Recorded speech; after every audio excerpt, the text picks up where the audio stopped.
Hello and welcome to a technical analysis about Polygon MATIC. I think, as you can see here, the MATIC network, they've announced that they are rebranding completely to Polygon. So I'll still probably refer to MATIC or Polygon MATIC in this video. So I have been asked to do this video by a few of you guys. There have been a few requests, so I decided to do it. I'm not invested at all in this cryptocurrency. And to be honest, fundamentally, I mean, I know what it is, but I'm not aware of the latest news and things like that. So this is sort of an unbiased review and technical analysis of MATIC USD. Prices come from Binance, right? And we're going to take a look at it.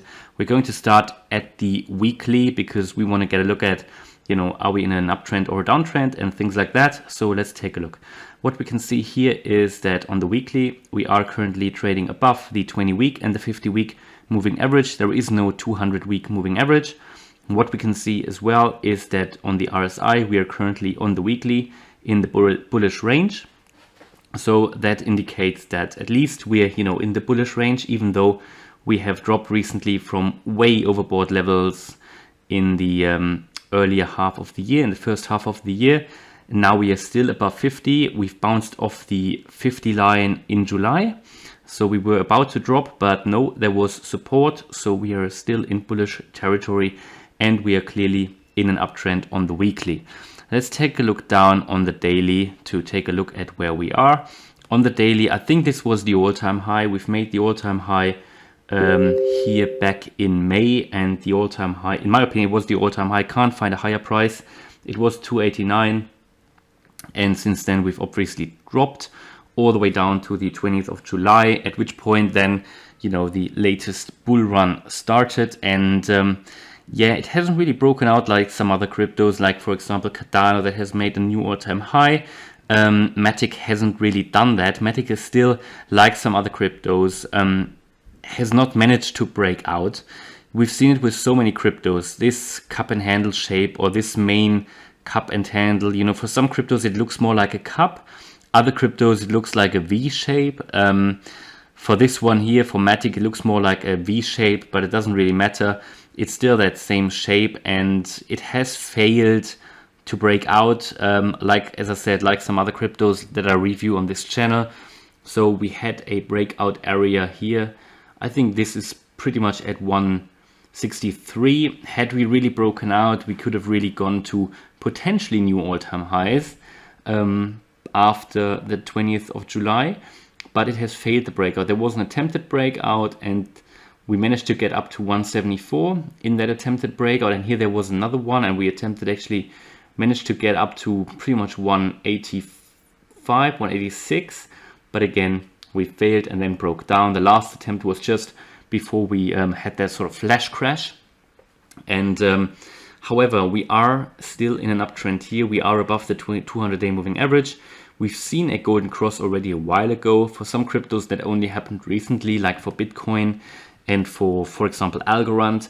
But Polygon MATIC has had a golden cross a while ago, and even in the drop after May, it hasn't really seen a death cross. A death cross, other cryptos have seen it, like Bitcoin, and Polygon for some reason hasn't. So it was actually all the way in an uptrend, but it seems to be really following Bitcoin like so many other cryptos. It probably is following Ethereum as well. And I think, to be honest, this chart resembles Ethereum quite a bit as well. Where we are at the moment is now we are currently trading in that cluster of the 20 and the 50-day moving average. So it's not that clear. For some other cryptos, we are with the current price action way above these two moving averages. So it actually indicates to me there is a bit of indecision. Yes, we are still in uptrend based on the 200, but based on the 20 and the 50, we aren't really. We are actually trading around it at the moment. So that indicates, you know, that the price action doesn't really respect the 20 and the 50 at the moment. So it might be more appropriate to take the 100-day moving average into account. So we can do that just by taking the 20 out. It doesn't seem to be much use here at the moment. Looking at the 100-day moving average, which is now the green line, we can see we are now above it again. But also here we can see that actually the 100-day moving average has provided a bit of support here back in August. We broke it here to the upside, then it provided support again, and now we are actually trading above the 100-day. So the 100-day, to look at the 100-day moving average is more appropriate here. And based on that, we are in an uptrend. We're above the 100-day moving average because it was respected by the price action. There's no use to take a moving average which, that we are crossing very often.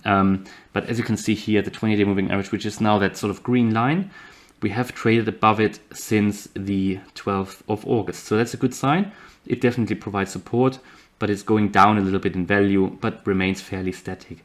The 200 is going up, so at some point we might have the 200 crossing above the 100, which isn't a great thing, because if the shorter term moving average is actually crossing below the longer term, which would then be the case, it indicates a sort of trend reversal potentially to the downside that could be coming in the next few weeks. Here on the daily, we are just at the 50-day line, and we've actually seen something like a bearish divergence here. So from a technical point of view, on the daily, it's not looking great. Even though, you can see here from that wave here, from the 13th of August, the prices did go up. You can see that clearly here. But from that wave to the other, the RSI was actually going down. So the RSI isn't looking great. What does that mean? It means that the buyers had more and more difficulties to push the price higher. There wasn't really a lot of bullish momentum, and you can already see that before that flash crash started, pretty much a month before that, because from here to there, this was middle of August, we already lost momentum. And yes, we were getting out of overbought territory here, but we haven't managed to get up again. So it was really losing steam. So a potential move to the downside wouldn't have been a lot of surprise here, because, the price was really not, the buyers didn't manage to push the price higher. And the last warning was probably here on the 5th of September, where we had a first red candle and a very long upper wick, which is always a warning. And that should have drawn everybody's attention.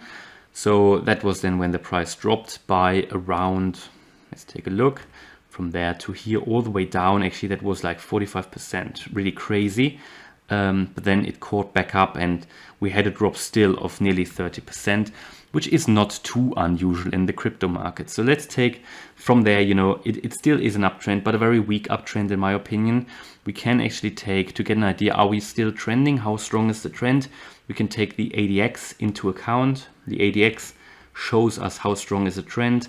And this ADX line, which I will now change the color of into white, that indicates how strong a trend is. It doesn't provide a direction, but it just shows us how strong a trend is. It's below 25. It's a very, very weak trend in that case, and a slightly bearish trend actually based on the ADX. We've had a bearish cross here on the 6th of September, on the 7th of September, which is when that sort of flash crash actually took place. So yeah, it's a bit, it's just sideways movement at the moment. It's not really a trend at the moment, and we haven't managed, it's actually a very boring move at the moment that you can see here. So let's go to the 4-hour chart, and that's where we can probably see a little bit more detail. We can see here on the 4-hour chart that we actually tried to move up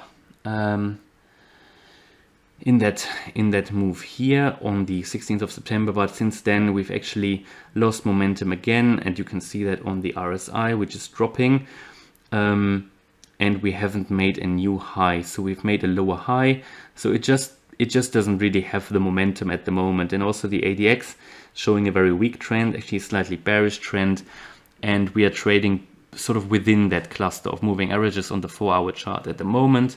So, it is just moving sideways. We have area of consolidation, not really any major decisions made here. It feels like the market doesn't really know what it's doing.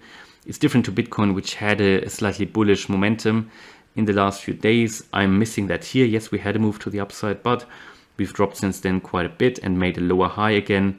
And actually we had something like a double top here. Not really a double top because it was a lower high, but we've got something like a neckline here, which we could drop below on the 4-hour chart, and but that wouldn't be a major support level. So, for main support level here for me, and that's based on the daily. I put these on the chart on the daily, so you know, you can see therefore these are crossing sometimes the bodies, but I put these on the based on the daily close and open prices of candles. And we've got major main support levels here of pretty much 125. So if we drop below that, I think we could actually drop down to $1. And we did that here. We nearly touched the dollar when that flash crash happened. So I think it's crucial that we hold that level here, and we did actually hold it on the 4-hour chart. We can see that we did hold it here twice very recently. So that 125 level is crucial. And I think if we drop below that, that would be really bearish. I think to continue our bullish move to the upside, we certainly need to get above the, we need to make a new high. So first of all, we need to get above 150 in my view. So watch that level, 150. And the next main support level, I think, is here at 163. And then we've got 174. And again, this is all based on the daily. We need to cross these levels to the upside, and unless if we don't do that, we won't continue our move to the upside. At the moment, you know, I can't really make out a clear momentum here. Doesn't really look like a something that's, you know, like a triangle pattern here currently that's converging in any way, where you could potentially make out a breakout or something. Let's just see if we can identify any pattern here, any trend line, but that might be one. Let's just take a look if we identify one here. So my rule for drawing a trend line, I want to have 3 touches at least, and I don't want to cut through a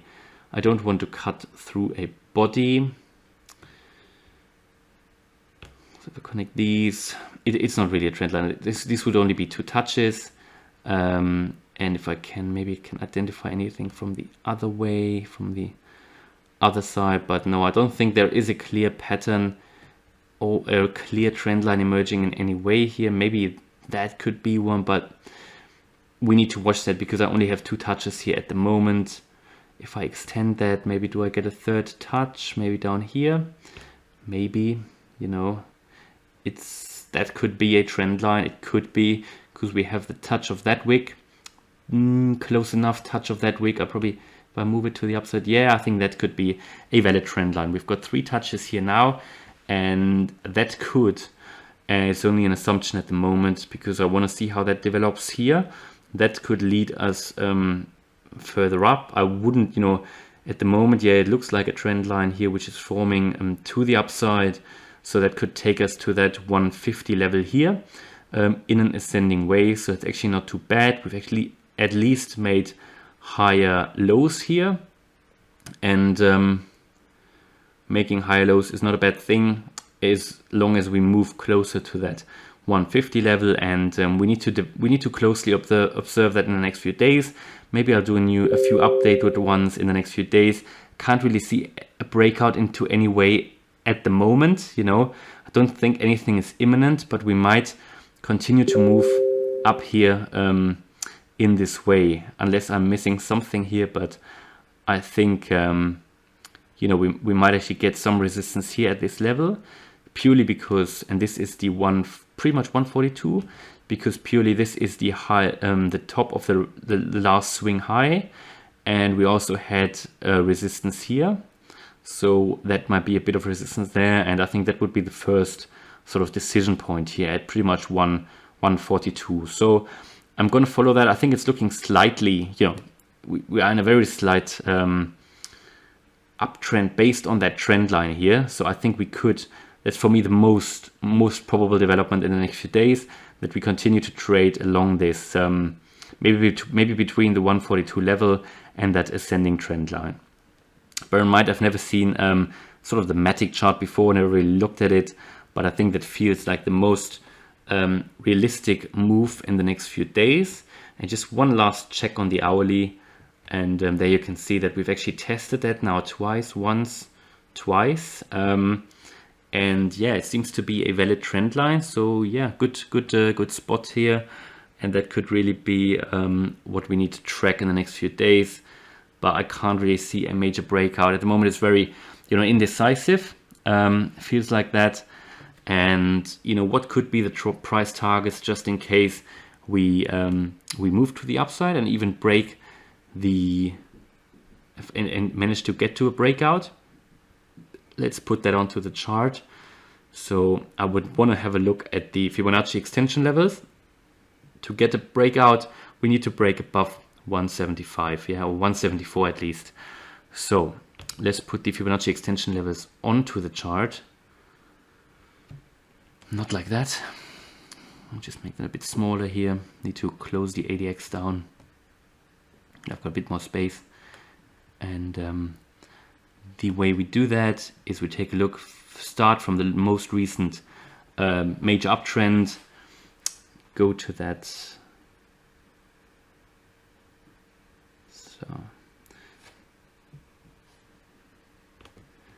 So what do we have here then? If we zoom out a little bit, we've got, if we break that level, to be honest, I think, all right, so we've got 188 here. That was the high that we actually made in September. Yeah, so we actually tried to break to that level. Next level from there, that would be the 1.272 extension. That's 221. The next main one is 263. And then we've got actually, which is oftentimes not reached, but in crypto, in bull market, it could be reached. That's pretty much the $3.10. So these are the main Fibonacci extension levels based on the main, the beginning of that latest uptrend up to the high of 188 on the 5th of September. So I hope that video was useful. Let me know if you have any more questions. Let me know if you want me to take a look at MATIC going forward. I had a few requests, I said that, so that's why I did it. I'm not invested, and hope you liked the video. If you did, please smash the like button, and if you want to follow me on this crypto journey, then please subscribe. Thanks a lot for watching, and see you in the next video. Bye.